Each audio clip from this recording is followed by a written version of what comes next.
Halo semuanya, Assalamualaikum warahmatullahi wabarakatuh. Perkenalkan, nama saya Dinda Diawandari dari Prodi Akuntansi dengan nomor NIM 29022500029. Untuk kali ini, saya akan membahas materi mengenai dasar-dasar perilaku individu. Untuk pembahasannya, langsung saja, mari kita mulai. Nah, di sini terdapat materi yang akan kita bahas, yaitu yang pertama adalah pengertian perilaku individu, yang kedua, karakteristik biografis, dan yang ketiga, kemampuan, yang keempat, persepsi, yang kelima, kepribadian, dan yang keenam, pembelajaran. Untuk pembahasan yang pertama, di sini terdapat pengertian perilaku individu. Sebelum lanjut ke pembahasan selanjutnya, kita harus mengetahui dulu apa arti dari perilaku individu. Nah, menurut Gibson, CS, tahun 1996, menyatakan perilaku individu ini adalah segala sesuatu yang dilakukan seseorang, seperti berbicara, berjalan, berpikir, atau tindakan dari suatu sikap. Sedangkan, menurut Kurt Lewin, perilaku atau behavior sama dengan B, individu pada dasarnya merupakan fungsi dari interaksi antara person atau individu atau P yang bersangkutan dengan lingkungan atau environment sama dengan E. Jadi, berdasarkan pengertian di atas, perilaku individu ini dapat diartikan sebagai suatu sikap atau tindakan, serta segala sesuatu yang dilakukan manusia, baik yang dilakukan dalam bekerja maupun di luar pekerjaan, seperti berbicara, bertukar pendapat, berjalan, dan sebagainya. Nah, untuk berikutnya di sini terdapat dasar-dasar perilaku individu. Dasar-dasar perilaku individu ini meliputi yang pertama terdapat karakter biografis, kedua yaitu kemampuan, ketiga kepribadian, keempat persepsi, dan yang kelima pembelajaran. Nah, yang pertama di sini terdapat karakter biografis. Karakteristik biografi ini merupakan salah satu bagian dari perilaku individu yang unik dan harus dipahami oleh pimpinan di dalam mengelola organisasi. Karakteristik biografis ini ialah ciri-ciri unik yang melekat pada diri individu yang bisa memengaruhi produktivitas individu dalam melaksanakan pekerjaan pada lembaga atau organisasi, yang meliputi umur, jenis kelamin, status perkawinan, jumlah tanggungan, masa kerja, dan senioritas. Untuk faktor yang pertama, yaitu di sini terdapat faktor usia atau umur. Jadi, faktor usia ini berpengaruh terhadap perputaran karyawan, juga berpengaruh terhadap ketidakhadiran, dan berpengaruh terhadap produktivitas, juga berpengaruh terhadap kepuasan kerja. Selain faktor usia, faktor yang sering dianalisis ini adalah jenis kelamin atau gender. Faktor ini banyak menjadi perdebatan sehubungan dengan pertanyaan tentang apakah ada kesamaan kinerja antara karyawan wanita dan karyawan pria. Untuk masalah ini, seharusnya dilihat bukti-bukti berdasarkan penelitian yang dilakukan para peneliti terdahulu. Jadi, bukti menunjukkan bahwa hanya terdapat sedikit jika ada perbedaan penting antara pria dan wanita yang mempengaruhi kinerja mereka. Misalnya, tidak ada perbedaan yang konsisten antara pria dan wanita dalam kemampuan memecahkan masalah, keterampilan analisis, motivasi, sosiabilitas, atau kemampuan belajar. Untuk faktor yang selanjutnya yaitu faktor status perkawinan. Dalam hal ini, tidak mempunyai cukup bukti ada efek status perkawinan pada produktivitas. Yang kedua, karyawan yang menikah lebih sedikit absensinya, mengalami pergantian yang lebih rendah, dan lebih puas dengan pekerjaan mereka daripada rekan sekerja mereka yang bujangan.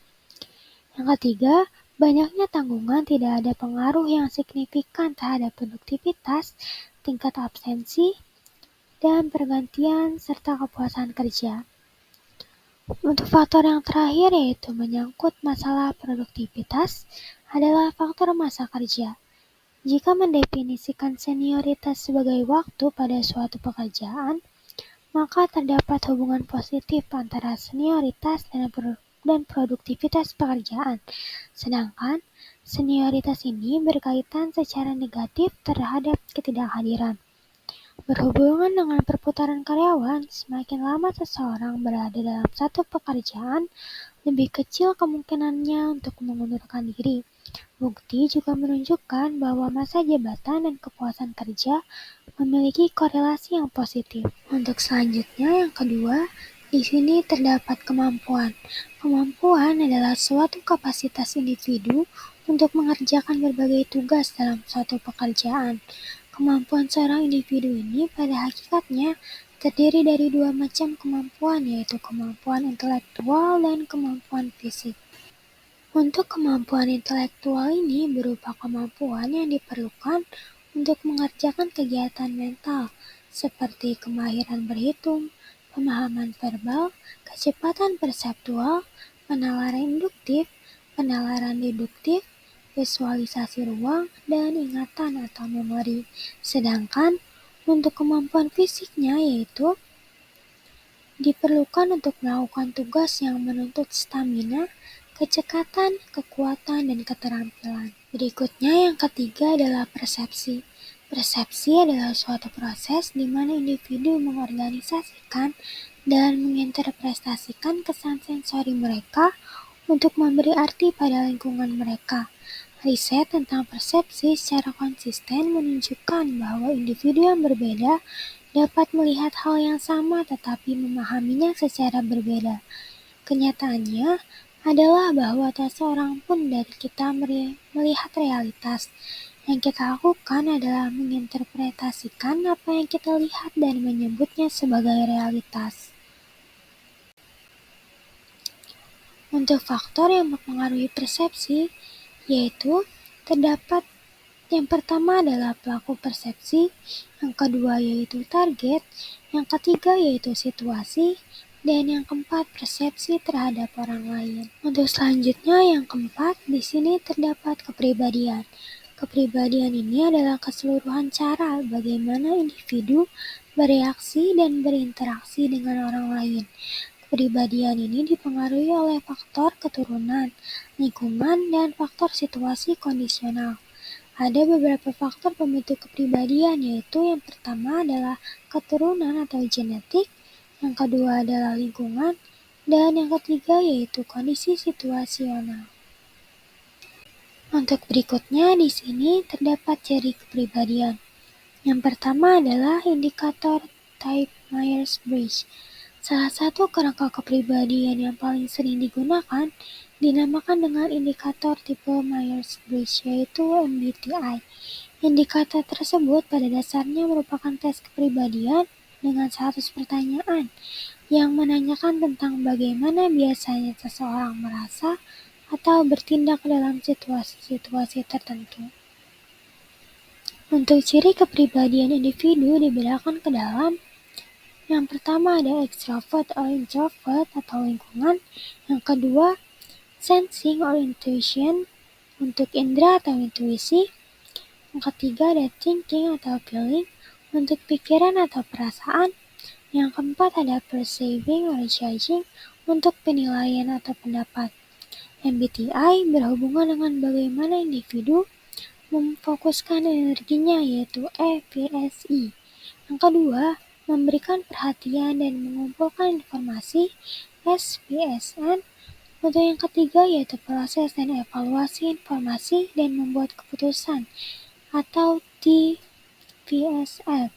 Untuk yang keempat yaitu mengorientasikan diri pada dunia luar yaitu PPSJ. Untuk yang kedua yaitu ada model 5 besar.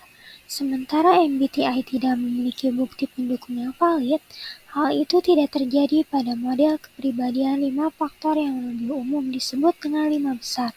Dewasa ini, sebuah badan riset terkemuka meyakini bahwa ada 5 dimensi kepribadian dasar yang mendasari semua dimensi lainnya. Faktor 5 besar tersebut adalah ekstraversi, keramah tamahan, kehati-hatian, kestabilan emosional, dan keterbukaan terhadap pengalaman. Untuk yang terakhir di sini yaitu terdapat pembelajaran. Pembelajaran adalah setiap perubahan yang relatif permanen dari perilaku yang terjadi sebagai hasil pengalaman. Dari definisi tersebut terdapat 3 komponen dari pembelajaran itu, yaitu yang pertama, belajar melibatkan perubahan. Bisa baik, bisa juga tidak baik bagi organisasi. Yang kedua, perubahan yang terjadi relatif permanen. Yang ketiga, belajar itu berhubungan dengan perubahan perilaku atau proses belajar terjadi apabila ada perubahan perilaku selain pikiran dan sikap. Untuk teori pembelajarannya, yang pertama yaitu pengondisian klasik. Jenis pengondisian ini di mana individu merespon beberapa stimulus yang tidak biasa dan menghasilkan respon baru. Yang kedua, pengondisian operan, yaitu jenis pengondisian ini di mana perilaku sukarela yang diharapkan menghasilkan penghargaan atau mencegah sebuah hukuman. Perilaku operan berkebalikan dengan perilaku refleksi. Yang ketiga, ialah pembelajaran sosial, yaitu pandangan bahwa orang-orang dapat belajar melalui pengamatan dan pengalaman langsung. Sekian, mungkin itu saja untuk pembahasan kali ini. Mohon maaf apabila ada kata yang kurang berkenan atau kalimat yang kurang dimengerti. Terima kasih.